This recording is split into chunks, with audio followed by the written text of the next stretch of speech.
On this episode of the End of Tourism podcast. To me, it's a lot of the problems in this world is that we're running around without any tethering, and we call it freedom.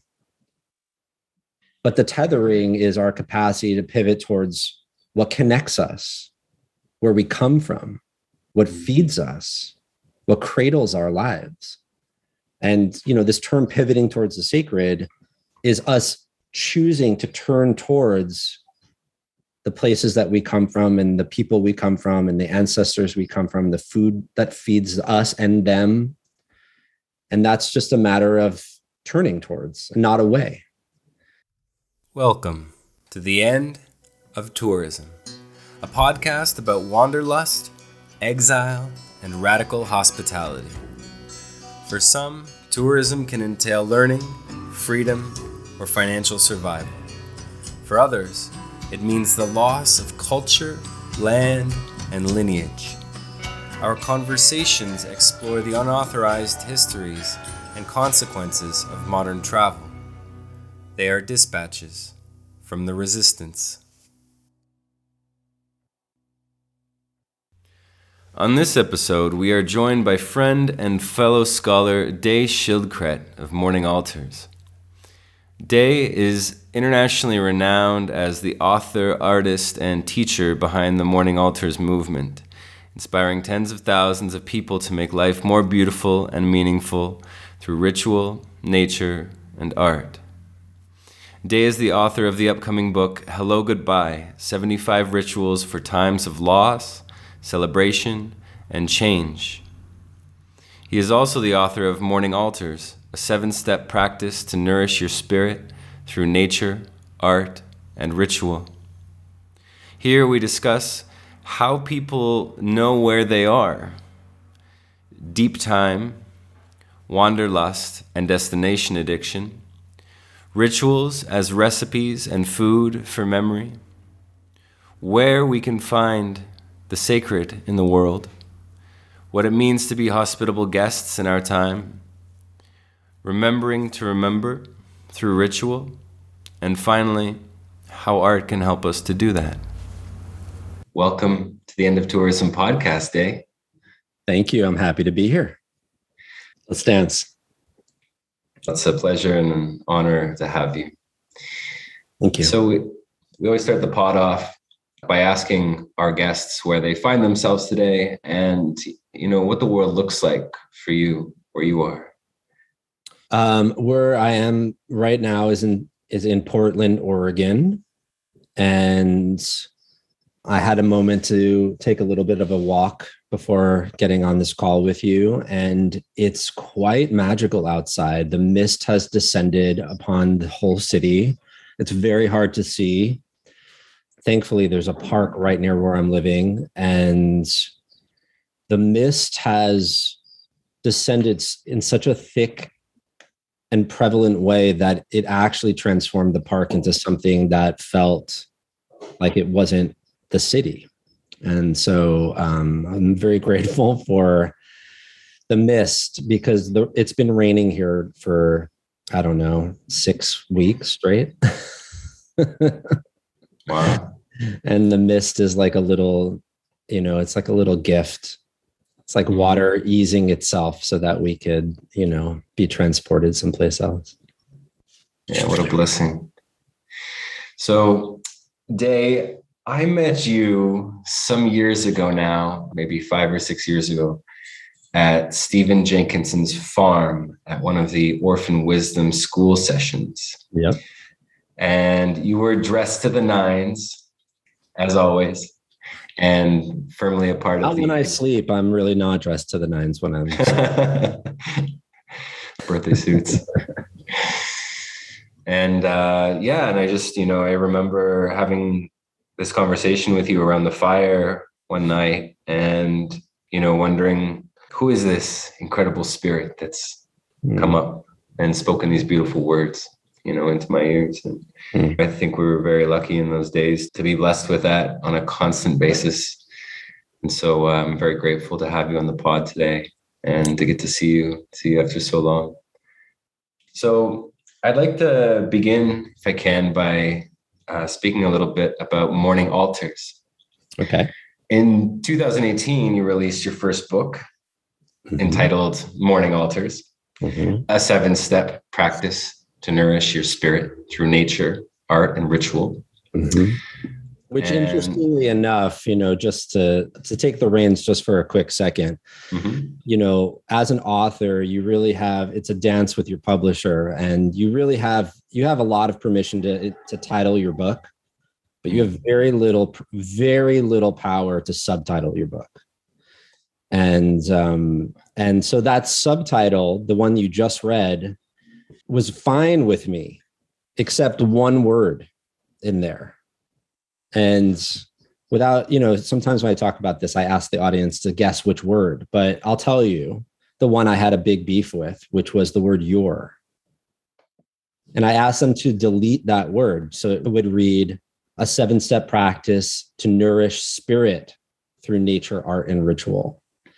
And as opposed to your spirit. Yeah. And they demanded the your piece, which is, it's fine. But now I get to teach about it. Because the whole practice is, sure, it's like filling a cup, and sure, some of it spills on you, and that's a blessing for sure. But the cup is not meant for you. It's meant to nourish something beyond you. Right. So I digress, but it's relevant. Wow. Yeah. Such is the power of our language, and I guess often how we're disempowered by it. So I'd like to ask you about that book and the project, Morning Altars, right? And I'd love if we could start by offering our listeners a little primer or introduction into Morning Altars, to how it got started and how it's grown since. Absolutely. Well, the practice really started when I was 5 years old. Unbeknownst to me, I was the little boy who I'd say obsessed with saving worms from my driveway after a rainstorm. So after a rainstorm, I would grab leaves and I would escort each worm that had been displaced from the ground back into, I'd dig little holes and really bring them into some semblance of a homecoming, faithfully, each worm. And then I would decorate each hole. And I'd put little berries and twigs, and, I'd have a constellation of little decorated wormhole homecomings on my front lawn. And, that's the earliest memory of this practice. And then I've always had this, I'd say, back and forth dance with creating art in nature. I was an artist in residence at a variety of retreat centers, creating art in nature. I've always been very called to it. However, it wasn't until in 1 year, my father died, and I basically went through a divorce, a huge breakup. Wow. And I was so grief laden at the time that I had no capacity to do my work. I had no capacity to live my life. I had no capacity to socialize. I was wrecked, completely wrecked by grief. And when my dad died, he had a dog. So I adopted her. And she saved my life. She got me out of the house because I probably wouldn't have left the home without her having to go on a walk. And so every morning we would leave the house and I would be walking Rudy, miniature schnauzer, and my head would be down because I'd be in my mind, in my thoughts. And she would be doing the dog thing, which is curious and attentive and alert and, interested. And because my head was down, I occasionally came upon beautiful objects, a crow feather or, a beautiful leaf with all of the colors, greens, yellows, reds, or whatever. I'd come across different objects that fell in nature, and they would pop me out of my mind and into the place. And then I would fall back into my mind again. One morning, Rudy and I meandered to the top of a hill in a place called Wildcat Canyon in Richmond, California. And it was actually similar to the weather it is today. It was very foggy and misty. And it was dawn. And we came upon the intersection of 3 paths in this park. And under this eucalyptus tree was this patch of really, truly amazing, almost like watercolor painted mushrooms. And I was so taken with the beauty that I sat my ass down under that tree. Rudy was not happy about it. And I'm not sure what compelled me to do this, but in retrospect, I know. But at the time, I had no idea. I just started to arrange the mushrooms into a shape. And then it just felt right. I took a little bit of eucalyptus bark and caps and a little bit of this and that, leaves. And an hour went by. And for the first time in probably 7 or 8 months, I felt lighter. I felt as if I returned to myself. You know, I wasn't so lost in my thoughts and lost in my grief. Okay, so that really surprised me. And I made a commitment to come back to that same spot for 30 days and make a new one each day. And so I did. I would wander with Rudy on our morning walks. We'd sit under the same tree. I'd make a completely different piece, impermanent. And 30 days came and passed, and I didn't want to stop. And, you know, what happened from there was truly remarkable, because I started to share this very personal practice that was all about me metabolizing my grief.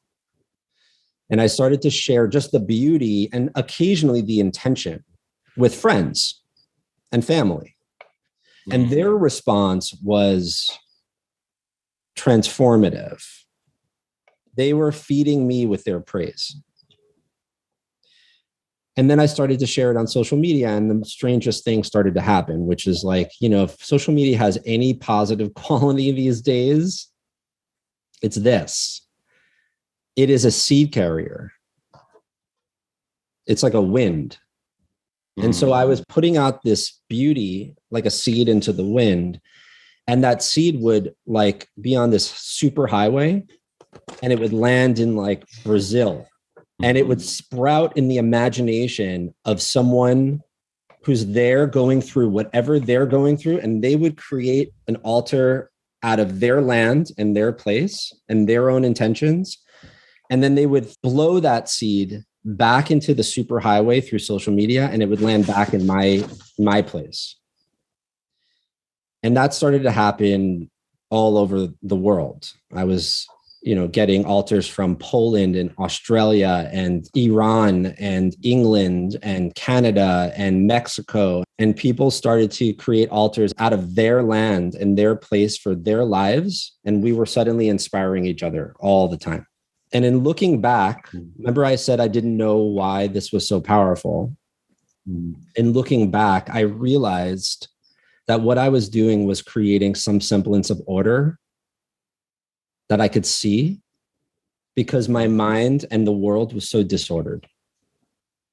And so it was actually helping, healing, orienting, guiding, metabolizing all of these things legitimately with my hands by making something that was so symmetrical and so precise, impermanent, no attachment to it, but just for a second, so precise, actually helped orient my inner landscape. So I was like, oh, there's such a thing as order. Because as you know, grief, just, you're in an ocean. Right. You know, there's no ground. So to have a little bit of ground for just, 5 minutes or whatever actually gave me something to stand on. And so I wrote this book because I realized there was 7 steps to the practice. Each step is its own. I don't even know how to tell you how this practice is teaching me all the time. We're 8 months into our first ever teacher training. I'm teaching 100 people from 5 continents. Wow. How to bring this practice. We have prison psychologists. We have memory care nurses. We have art therapists. We have grief doulas. We have birth doula. We have the whole spectrum from 5 continents of people who are learning this practice to bring it back to their people and their communities. And so, in a way, it's like I've been faithful to something that chose me. I don't know how. I didn't grow up in this way. Mm. And in that book, I kind of dropped a very subtle thing, a very subtle question, which is, could it be that there was a seed from a long, long time ago in my ancestral lineage that was also, put into the superhighway of time, and that it landed in my life, and the soil was right and it sprouted. And here I am tending to something that is so beyond me. Sometimes I'm just in awe of what this gift is. Mm. So that's a little bit of a backstory-ish. There's a lot more to say, but gives your listeners a little bit of an idea of what we're talking about. Yeah. Thank you for that, Day. And congratulations on this incredible endeavor that you've given yourself over to over the years. Now, I wanted to ask you about grief. You've spoken a bit about it already, in this notion of coming to the biggest dilemmas or issues in our lives, whether they be personal or cultural. And so with mourning altars as a kind of example, how might staying home and learning home be a way to grieve and find love in the relative dross of our times? For example, by spending time in one's own backyard and one's own neighborhood and rediscovering the land and soil and waters of that place. How have you seen that arise in the work that you've done? I'd say, this isn't particularly just a grief practice. This is really just it's a life practice. So with life comes celebration and grief and wonder and doubt and whatever, to me, this is a response to life. Mm. And, the three pillars of this practice are really nature or place, art or creativity, and ritual or meaning making. Mm. And, in terms of placemaking, the second step of this practice is very much committed to cultivating a lived relationship with the place that you are, and learning her language and recognizing that you're in a place that is far older than you and will outlive you. And and to learn her language is to really go far deeper into your own. And so the impetus to do this, to me, is, it's a way to give gratitude or to grieve or to celebrate or all the things that I mentioned. But the way into the practice is by connecting to the place herself. And the heart skill of doing that is wonder. Mm. That is the way I teach, it's the most important skill. It is the bread and butter. It's the heart language to connect to the place, is to be awed by her, radically amazed by the bigness of her and the smallness of her. Mm. And to me, wonder is what keeps us connected and keeps the place alive. So oftentimes I'm advising people, like, you don't need to go anywhere to do this practice. You could do this in your backyard. Actually, why not? Like, see if you can bring some amazement to the place that you're so familiar with that you've actually discounted it, that you think you know where you are. You think you know where you are. Well, maybe you're calling the place by a name, right? But that's just something that is actually preventing you from going deeper into this place. Wonder, and the reason of connecting to the place through wonder, is to actually, for a moment, consider maybe you don't know where you are. One of the questions that I teach my students, one of the activities we do, is to sit in the place where you live and to ask the question, where am I? And to refuse any answer. Okay.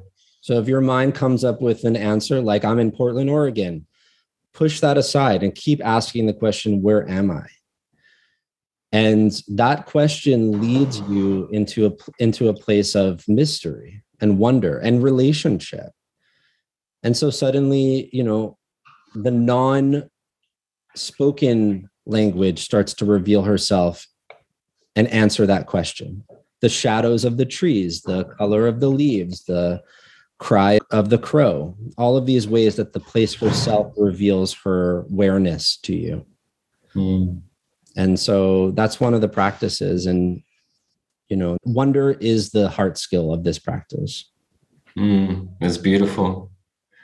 Yeah, I pulled a quote from Morning Altars where you write, lost means that something is gone, but wandering means something else entirely.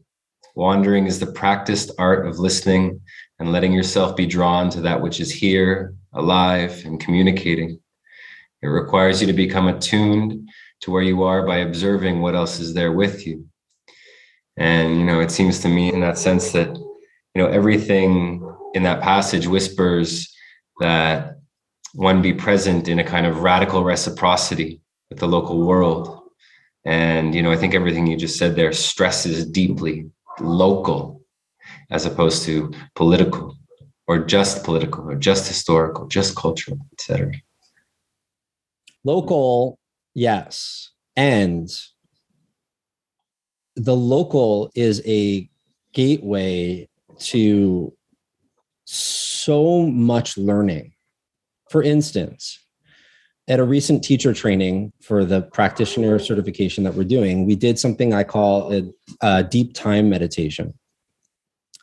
I recorded an audio for them, and I had them go sit in their sit spot in a place where I have them sit once a day for at least 15 minutes. And the time meditation brought them back in time in their imaginations to imagine the place herself 15 years ago, 50 years ago, 100, 1,000, 10,000, 100,000, 1 million, 100 million years ago. And to see the place and to imagine were the same trees here, were the same people here, was water here, and to really hear from the place where she's been and what you're sitting in the presence of. And then we did the same thing forward in time. 10 years or 15 years from now, 50 years from now, 100 years from now, 1,000, 1,000,000, 100 million. And then they built an altar. They built an altar with the question, what is our place as humans in this web of time and this web of life? Wow.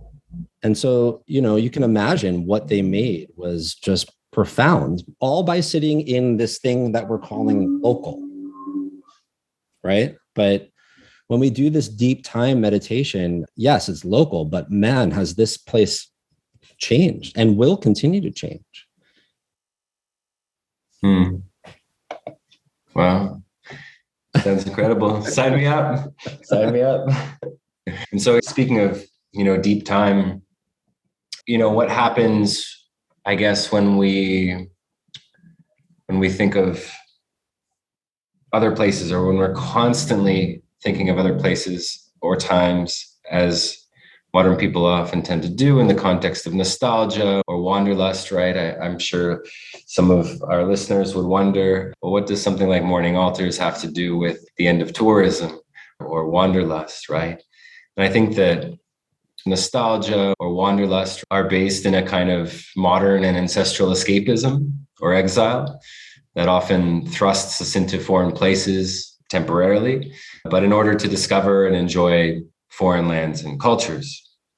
Now, when we travel elsewhere, a consequence of our movement is that we generally ignore and forget what's happening back home and the beauty often that exists there, right? And we choose the reverence of the open road over the reverence we could have, and I would argue should have, for the land and local soils of the places that feed our lives.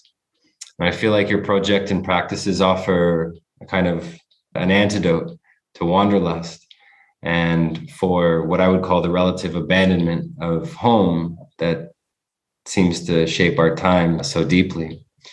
And so what kind of reactions do you have to this work among the people who have taken it in as a daily or weekly or common practice in their lives in regards to their relationship with home and their relationship with perhaps wanting to be somewhere else? I'll tell you, the first step of it is holding both things at the same time. So for example, the first step of this practice is called wander and wonder. Mm-hmm. I'm not ignoring in this practice our capacity to wander. Right. I'm including it. The second step of the practice is called place. So there's a relationship between our need to explore, to get out, to get lost, to, discover, to be called, to leave home, and to return. So they're both true, and they're both in this practice. Now, in that first step, wander and wonder, I discuss a lot in my book and in my course about destination addiction. Because there's a way when we're so focused on getting there or getting to this ideal thing or finding the right thing or whatever, that we're so focused on the destination that we undervalue the journey of where we are. So I focus quite a lot about that and being in a relationship to the place as she calls you. But the wander itself, there's beauty in that. And there's innocence in that. And there's so much wonder in that. And sure, I'm doing that in a local place, but the spirit of wandering is upheld in my practice. However, it's not indefinite. And there's a return. And the return is you've wandered, now go sit someplace and return to the place where you started. And bring what you've collected along the way back to that place and listen to her and let her wander around you.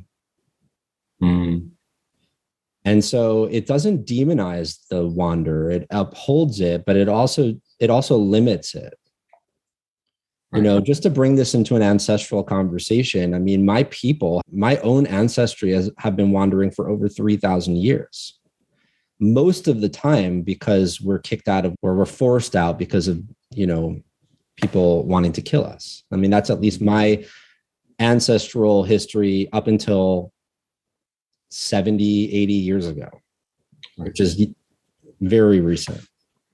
So there's a synonymous understanding between my ancestors and this wandering thing. But there's also a deep longing for home and a deep longing to return. And so much of our rituals, my ancestral rituals, are home-based. And you can feel the thumbprint of home in our rituals that are still carried out in what we call the diaspora. And I wrote about this one in particular in my new book, Hello, Goodbye.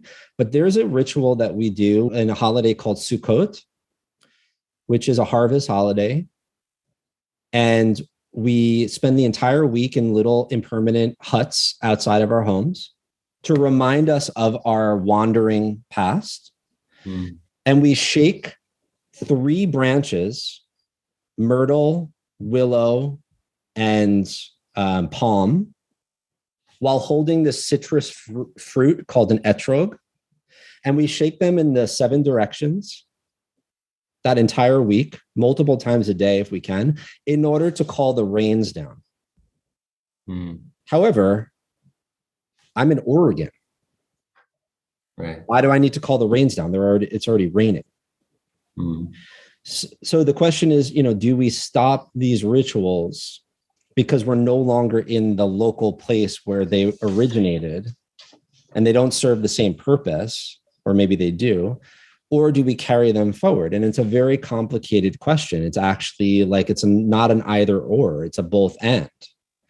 Rituals change and remain the same because the people change, and especially our location changes. And so many of us are still wandering. But these rituals are what ties us back and helps us remember home. our origin. So the morning altars practice works similarly. We leave and we return. And the ritual has both movements in it, coming and going, or going and coming. Yeah, you write in Morning Altars that place is a memory keeper. And, I've seen a lot of these rituals in my time, in my family and elsewhere around food, right? And that the way that we can remember ancestry and remember where we've come from, remember how we got here, that food is not always, but often the last remaining bond or link to those journeys and to those old countries and old wandering ways. Yeah. Mm-hmm. So I wanted to ask you about your new book, Hello, Goodbye, 75 Rituals for Times of Loss, Celebration, and Change. What was the inspiration for this book, and what have you learned in writing it? Yeah, I'd say Hello, Goodbye is standing on the shoulders of morning altars. Morning altars is ritual. I mean, each step of that is a ritual. And I realized that, creating altars is one ritual that I'm quite practiced in. But I'm an artist and I have a very active imagination. And I wanted to create a book that offered more rituals for moments where people are really looking to mark those moments because they're being marked by them. And so the impetus for the book came from my own experience of going through some major life transitions and looking to my own tradition and not finding rituals to mark those moments. For instance, my dog died, the same dog that I started this conversation out with, Rudy. What does my own traditions offer to mark the loss of a pet? Which, by the way, if you've had one, is a major fucking deal. But the religion offers nothing. The culture offers nothing. And so the burden is left on the people who have no literacy when it comes to ritual. So I was inspired to write this book because I wanted to offer the people recipes. And you're talking about food. And I would say, in addition to food, one of the last things that the people hold on to are their rituals, like I was saying about Sukkot. And so in the introduction to this book, I tied them together, rituals and food, and both of which are ways we can remember. And, so each chapter of the book is devoted to a different life transition: loss of a pet, divorce, miscarriage, coming out of the closet, having a baby, becoming a father, becoming a grandparent, moving from your home. And part one of each chapter is looking deeply into that transition. What's happening? Historically, what has happened? Philosophically, what's happening? Etymologically, what's happening? Just really looking deeply at that life transition. And then the second part of each chapter is offering 1 to 3 ritual recipes. Because I truly believe that, like food, recipes are traditional and invented. They both come from someplace and they change all the time. And in the book, I wrote about my mom used to make amazing, it's called mandel bread, which is like a biscotti. Very good. And her mother taught her, and her mother's mother taught her. And, it goes all the way back to what my family called the old country. But the recipe kept on changing. So recently I was living in California, and so I would use California almonds. And the recipes change based on what's happening to the people and where they're living.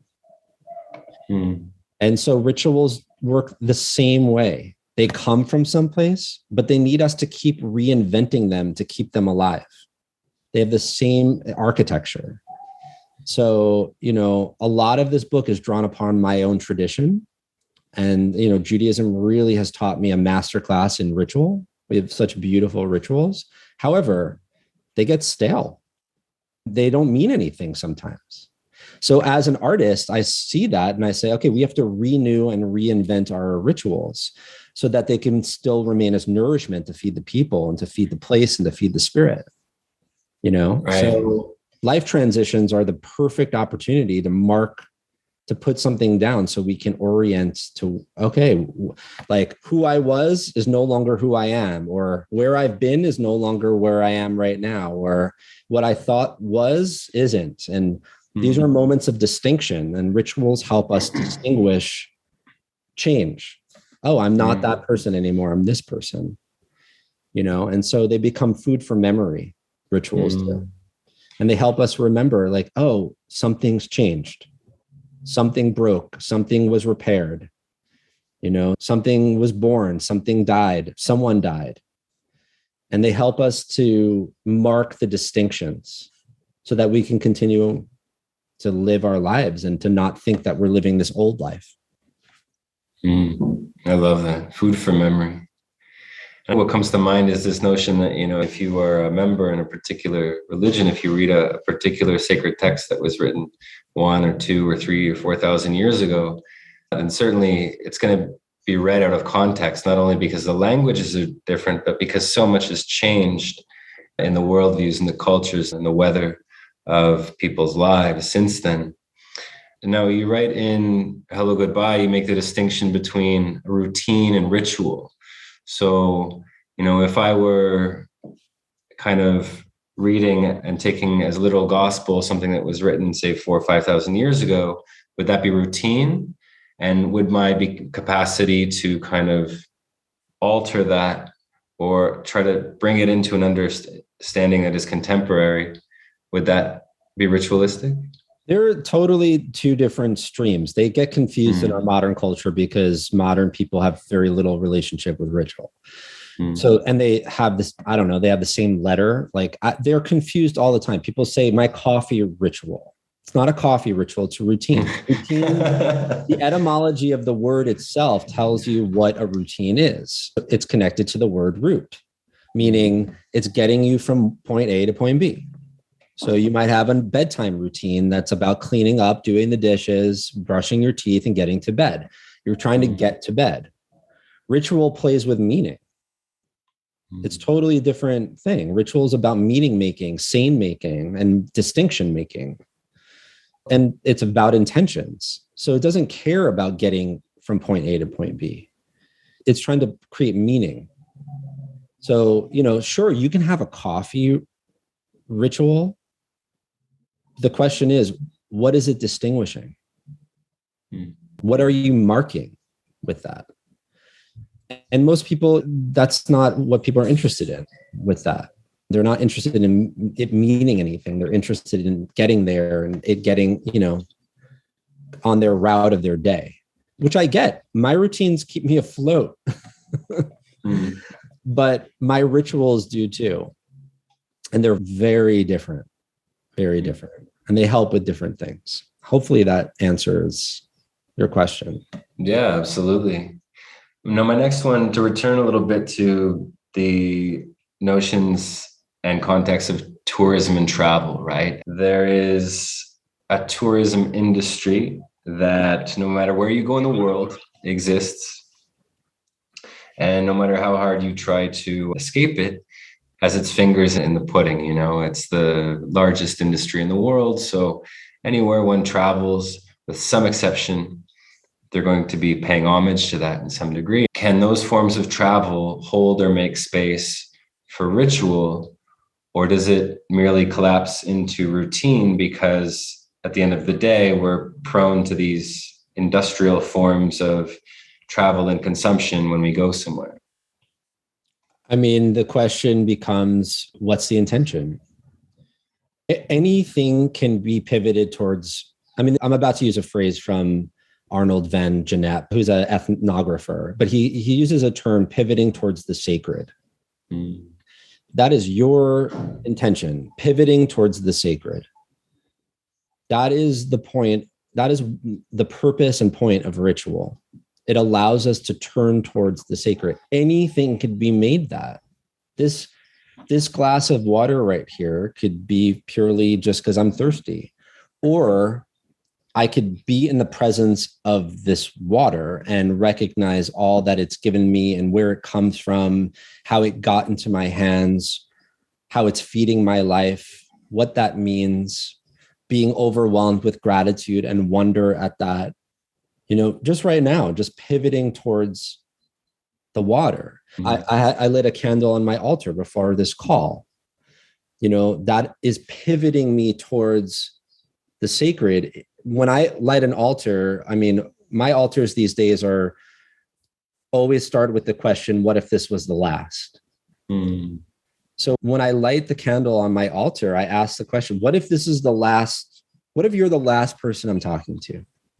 That is my way of pivoting towards the sacred, is bringing the sacred into the conversation. Now, bringing this back to your question on tourism, to me, it's a lot of the problems in this world is that we're running around without any tethering, and we call it freedom. But the tethering is our capacity to pivot towards what connects us, where we come from, what feeds us, what cradles our lives. And, this term pivoting towards the sacred is us choosing to turn towards the places that we come from and the people we come from and the ancestors we come from, the food that feeds us and them.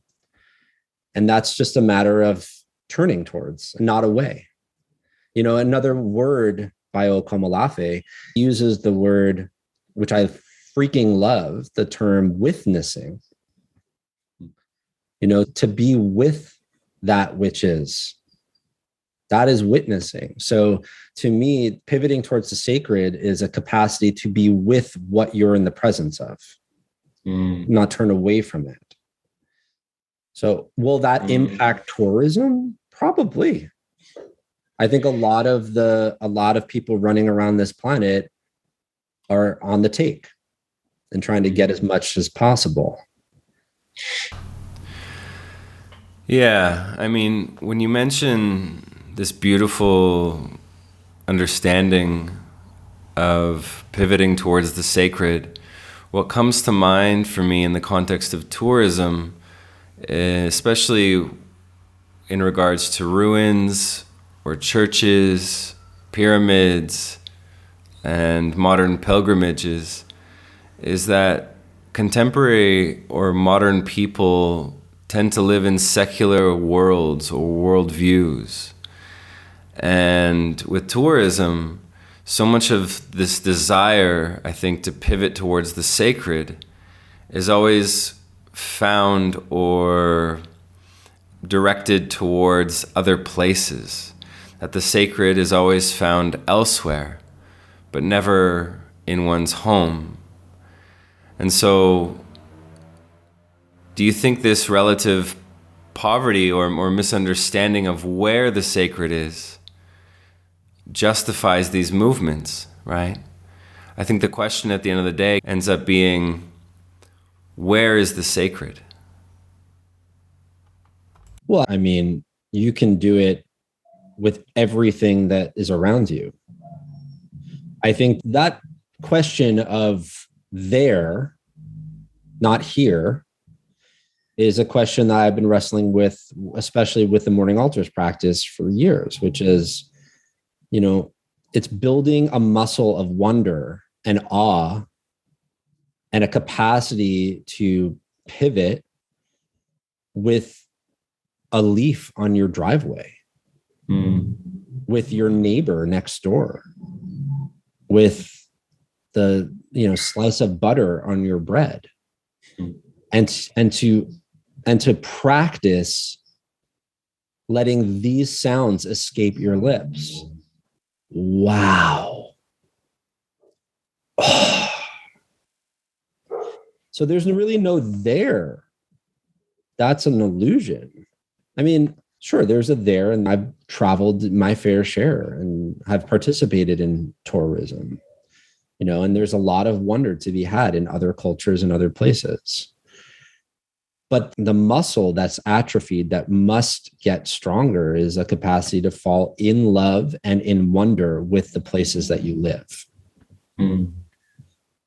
It's a very different experience going to another place with a strong capacity and connection to your own place. That's a very different way of traveling. Here's an example. In this new book, I wrote about, I think in the chapter on moving into a new home. And the whole chapter is really about seeing the house as alive. Mm.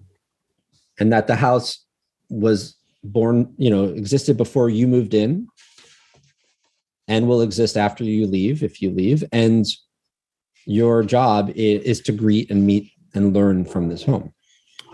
In a way, it's an animist take on that. And so I traveled in 2012 to Morocco. And I was very transparent in this book about how I showed up. I was looking for a rug, and I showed up to each rug shop to try and find the rug that I liked and to get in and get out and get my rug. And it was the culture that was teaching me at the time, which was, it's impossible. If you've been to Morocco, it's impossible to get in and get out of a rug shop. You have to sit. You have to have mint tea. You have to talk about your families. You have to talk about your losses and your wins, your struggles. About 2 hours later, they finally present some rugs to you. You then have to sit on the rugs and talk about the thread count. And then you learn the families that created the rugs and the stories that the patterns on the rugs are speaking to. Wow. And then you have to negotiate. And if you don't negotiate, it's insulting. Mm. And thankfully, I, being Jewish, I'm a very good negotiator, considered a very good skill there. And that was considered actually praiseworthy. I was praised quite a bit. Mm. But it was a slowing down and connecting and being in relationship around transactions. That was a huge lesson to me in how to be, in my own place. And so therefore, the way that I travel now is to carry that lesson that I learned there in my tourism. I learned that lesson. And so when I travel now, I carry that same capacity to slow down, to not just go into a shop and to try and get the thing that I want. I try and practice relationships in my travels. And I'm not an expert at that. And it'll be a life practice. But to me, that's one way of me pivoting towards the sacred. Those rug shop experiences were ritual. Mm. Were ritual. That tea, that was ritual tea. Mm. Those rugs being displayed, that all had its own cadence to it, its own choreography to it. And they knew it, and that had been passed down there. That's not something these shop owners invented. It was cultural. Mm. And then you get to see like the oblivious tourists, like American tourists who are going in. And, I was traveling with a friend at the time, and we were trying to get water at a bodega. And he turned to me and he was so angry. And he goes, "I'm just so fucking sick of bargaining for water. Can't they just have a price? I just want to pay the price." And I turned to him and I was like, "This isn't your place, dude. Mm. This is how it's done here. Mm. So learn the way it's done, And anyway, all of that is to say, those skills, I'm able to learn, receive, practice these skills because I have a practice of being in relationship to the place that I live, or the places that I've lived. So they're related. So what it means perhaps to be an honorable guest in a place is dependent or tantamount to your capacity to be an honorable guest in the place that you live. Yes. And I'd take it even further and say etymologically, the word guest and the word host are intertwined. And with good guesting and good hosting, sometimes you can't even tell the difference. There's such a dance of reciprocity happening, of receiving and giving, that they have the same function. I've traveled in the last 3.5 years. I've been on the road for 3.5 years. Not really because I want to. I'm in service to something bigger than myself. And I've let myself be hosted hundreds of times. And at the beginning of my travels, I got to see where I was so deficient in that function. I also got to see a lot of bad hosting, but I also got to see a lot of expert hosting. And those expert hosting taught me how to be a better guest. And their expert hosting is already tending to your needs before you even knew you needed it. And so that's been a blessing of my travels, is learning how to participate in this dance of sacred hospitality. And it's humbling, especially as a guest. It's very humbling. You're in someone else's place.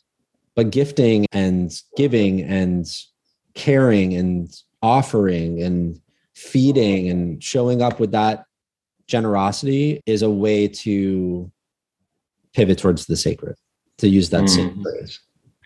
I mean, some of the best places I've stayed in my travels, the hospitality itself is very ritualized.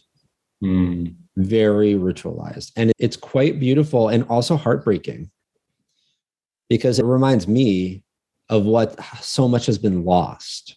I'm having a memory right now while we're talking of a time where I spent a month in the Ukraine, bringing food and medicine to housebound and elderly people.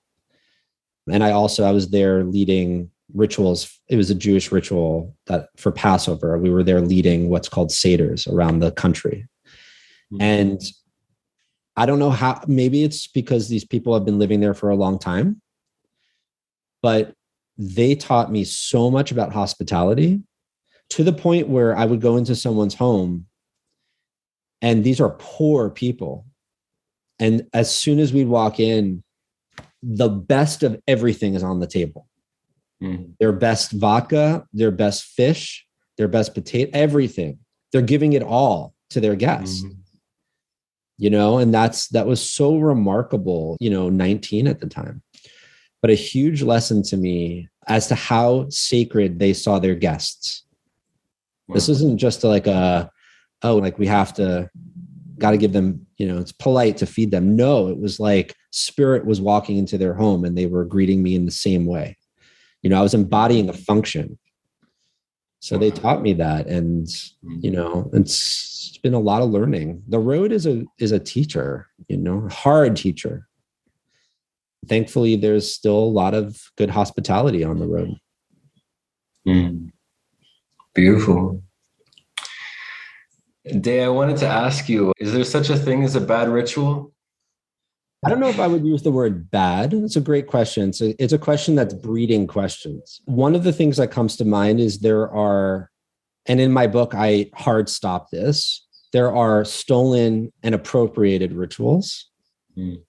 I don't know if the right description is bad, but people steal and appropriate rituals because they're starving for them. Right. And they see someone else housing something that's like a feast. And they're so hungry because there are people have forgotten their own rituals that they don't even realize that they're stealing. Right. But they have to learn that they are. And so, a bad ritual is one that's ungrounded and untethered, and stolen from another people. So to me, that's part of it. And I'd say also a ritual that is trying to get there is not a good ritual. And in my book, to my publisher's chagrin, I encourage my reader a lot to pay attention to getting in and getting out, wandering into a ritual, meandering out. They're as important as the ritual itself. And with even all of that, do not have any guarantee that this ritual is going to work.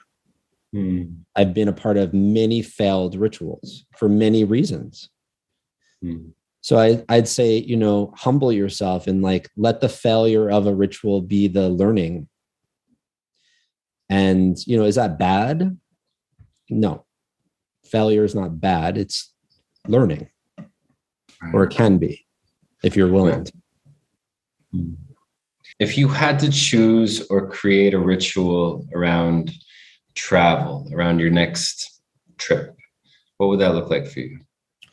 Funny enough, 2 days ago, I don't know if this is what you're asking, but it's my most recent travel. Mm-hmm. So, and maybe it can be reimagined. But I was living in a tiny home for 4 months. It was a shelter in the storm. It gave me a lot. I gave it a lot. We cared for each other. I cleaned it.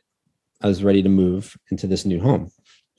And I realized, of course, I have to, if I'm practicing what I'm preaching, this house is alive, I'm alive, and a proper goodbye is needed. Mm.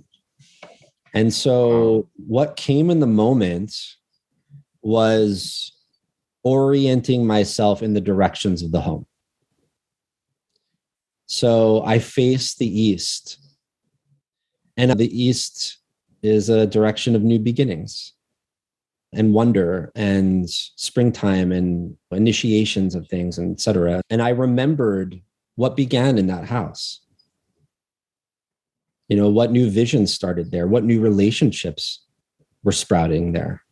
And I spoke them out loud, and I thanked the home for the newness that it offered my life. And then I turned towards the south and I did the same thing. And the south is summertime and the ripening of things, the fullness of things. And I gave thanks for the love affairs that happened and the passion that occurred in that house and the beautiful feasts that were made in the home, et cetera. And then I went to the west and the north, and then above me and below me. And then I brought it back to just my heart and offered a deep, one last deep goodbye to that home. And it felt received in a way, and it felt respectful. And so I don't know if that's a response to traveling and tourism, but, to really find our place here, or use this word local, to understand where we are, we have to in some ways orient ourselves in the directions. In the same way I was talking about shaking the lulav and the etrog in the directions, and so to me, that came in the moment. I didn't even think about it. And I actually afterwards was like, I should have put that in the book. But it felt deeply reverent and filled with memory and filled with a lot of both joy and heartbreak for this place that I lived in very temporarily. So, that might be something I do on the road as a way to honor the many directions that life has taken me. Wow. Thank you. It's a beautiful example, I think, for myself and our listeners to consider, as we move from place to place, home from home. And what would travel look like, travel and tourism? What would that look like if our days in those places were taken up in part by rituals like that, and not just extending our time in a place, but deepening our relationship to it. And our relationship to ourself and our memory and the land itself. I mean, I made many altars in front of that tiny home. So there's relationships cultivated, and I'm not a fan of ghosting. Yeah. I'm a fan of a proper and long goodbye. By the way, don't underestimate the power of a greeting. Right. Hello, goodbye. It's the title of my book is there for a reason, because those moments are threshold moments, and they escort in hospitality and presence and gratitude and generosity, or they don't. Yeah. Plenty of people leave places without saying goodbye, and plenty of people arrive places without saying hello. And I think we have to redeem our capacity to welcome and bid farewell, because then you're saying something is happening. I am somewhere or I'm leaving somewhere. So more courtesy when it comes to arriving and departing. Yeah, at the very least, courtesy. Thank you so much for that day. Mm-hmm. Is there a particular ritual that you've written in Hello Goodbye that is, I don't want to say your favorite necessarily, but perhaps one that's the most important to you personally? You're saying you're a father to many, but choose your favorite kid. I'll tell you, yesterday was my Rudy's birthday. She's been dead now for 3 years. And your listeners can't see it, but on my altar here, I have her leash. Oh. I cut it. And this cut leash this ritual is in the book. And this object, my dog's leash, was something so used for so many years. I mean, this thing has so much wear and tear on it from the many, many walks every day and the many places we've been. And then within an instant, this object became totally useless. It just sat there, reminding me of my loss. And so we have a tradition in my Jewish culture of tearing our clothing for a loss. These days, modern people, they wear pre-torn ribbons. But when my father died, I took his suit and I ripped the cuff off. And I wore that cuff over my heart as a reminder of my loss and also a reminder to you that I'm grieving. And so when Rudy died, I took this routine object and made it into a ritual object. And I did it by cutting it. And then I wore her leash, this cut leash, over my heart for a year as a way of saying goodbye to her and of remembering the impact she had on my life. And it's a very simple ritual, but it's very, very functional. It's very beautiful. It's a very, very easy way to pivot towards the sacred. And so I don't know if it's my quote unquote favorite, but since it was just her birthday and I had her leash out, have this ribbon out, it's a way for me to remember her and to renew her memory. Memory is funny. It fades. And part of ritual's purpose is to remember, as Robin Wall Kimmerer says in Braiding Sweetgrass. She calls it ceremony. Ceremony is a way to remember. And it's because forgetting is inevitable. Even the things we love and the people and the places and the animals that we deeply care about, it's inevitable we forget. So these moments in our year, these moments in our days where we have these little threshold moments, we can pivot and remember and retie these tattered threads back together again.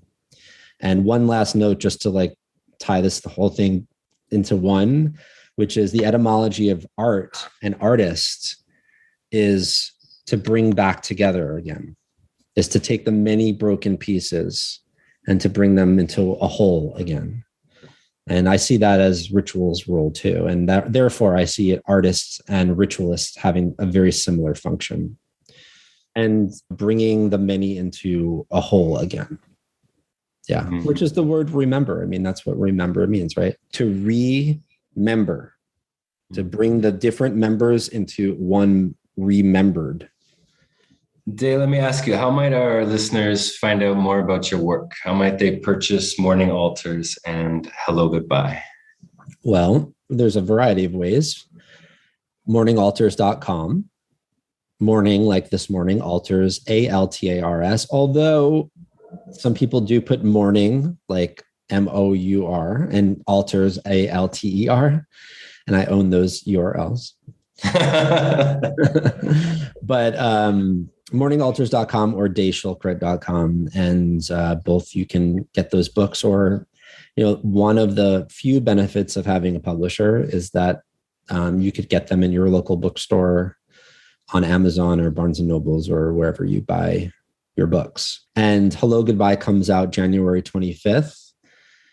It's been a journey, my friend, and I'm ready for this book to come into the world, and I'm calling in all of the midwives to help me birth this book and to have a good life. I can't wait to have it in my hands, and I'll make sure that all of those links and resources are on the End of Tourism website for our listeners. My good man, on behalf of our listeners. It's mutual, my friend. It is. I'm in such admiration of you and the way you walk in your world and your generosity and the way your mind considers things and the gift that you're giving in this consideration. And I'm so grateful to be in relationship with you, and just to have an hour to talk to you has been delightful. Thank you. Yeah, it's been a real honor, and reading your books, it's just given me so much pause to consider this deeply spiritual or ceremonial or relational side of the politics of the local, right? And what it means to be at home in our time. And so on behalf of all of our listeners, my friend, thank you so, so much for speaking with us today, and for your words and your willingness to speak on behalf of your life, those who have come before you, those who might come after, and for the deep learning you've come to over the years. A pleasure. Thank you, brother. Yeah, thank you. Thank you for listening to the End of Tourism podcast.